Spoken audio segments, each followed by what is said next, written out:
You have small kids, and then they're teenagers, and then snap, you're an empty nester. How does it happen so quickly?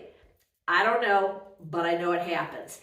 And there's a lot of things that change when you become an empty nester. One of those key things is how you use your kitchen changes.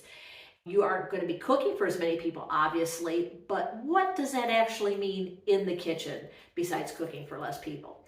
So let's talk about that a little bit. I'm Margaret. I'm a virtual organizer. I've been helping people all over the U.S. for over 20 years declutter from stuff and stress. And if you don't change how your kitchen is set up, when life changes on you, you'll have stuff and you'll have stress. So let's get down to it. One of the main things that you can do is you can start paring down from things that used to be your go-to dishes and pots and pans that you just don't need anymore. So for instance, you don't have to keep all the sizes of the baking dishes. Most of us have small, medium, large, and maybe even one bigger. You probably only need small and medium. Same with your pots and pans. You don't need multiple saucepans of the same size. So you can pare down quantity of pots, pans, and dishes. You can pare down sizes of pots, pans, and dishes. And here, let me give you a little bit of a pro tip, because I know that some of you are probably going, oh, I could not get rid of all those things. Take out the things that I'm suggesting, the things that you don't think you're going to need, but you're not quite ready to get rid of, and put them in a box. Put the box away. Label it so you know what's in it when you come across it later. See how many times that you get into that box and actually pull something out. If you do, fine, it's legit. You needed that thing. Great. If you didn't get into that box, and give yourself a certain period of time. 6 months at a minimum. A year is perfectly fine. I wouldn't go past much more than a year of seeing what you need. If you're not using them, you can let them go. Another thing that you want to consider is, how do you grocery shop?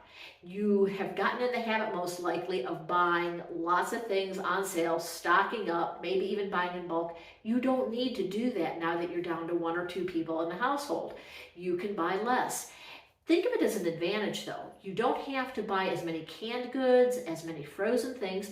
You have a little bit more time, and I know you're still busy, but you still have more time than you did when kids were in the house to go out shopping and maybe go a little bit more frequently. Maybe you're going a couple times a week instead of once a week.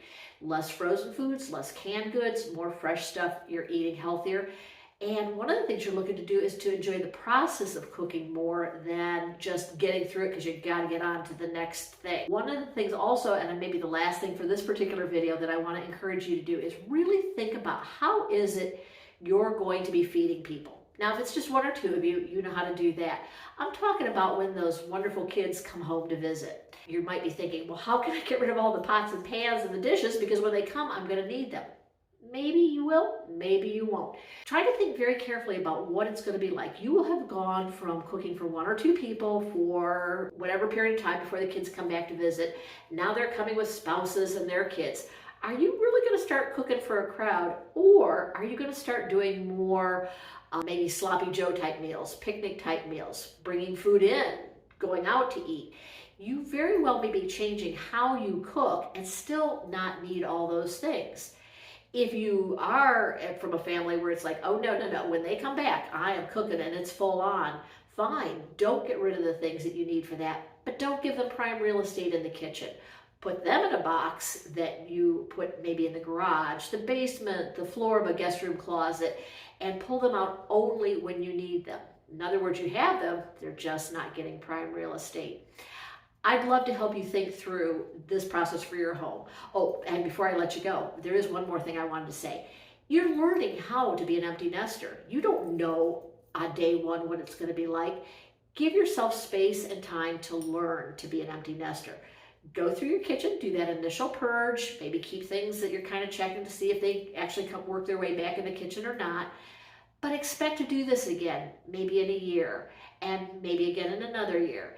As you experience being an empty nester, you're going to have a better idea of what it's really like, what you really need, and what you don't need. So it's not a one and done, but it gets easier and easier. Most of all, my last piece of advice, enjoy being an empty nester. You worked hard to get to this place. You earned it. Find new things to learn about the world, about yourself, and just love this time.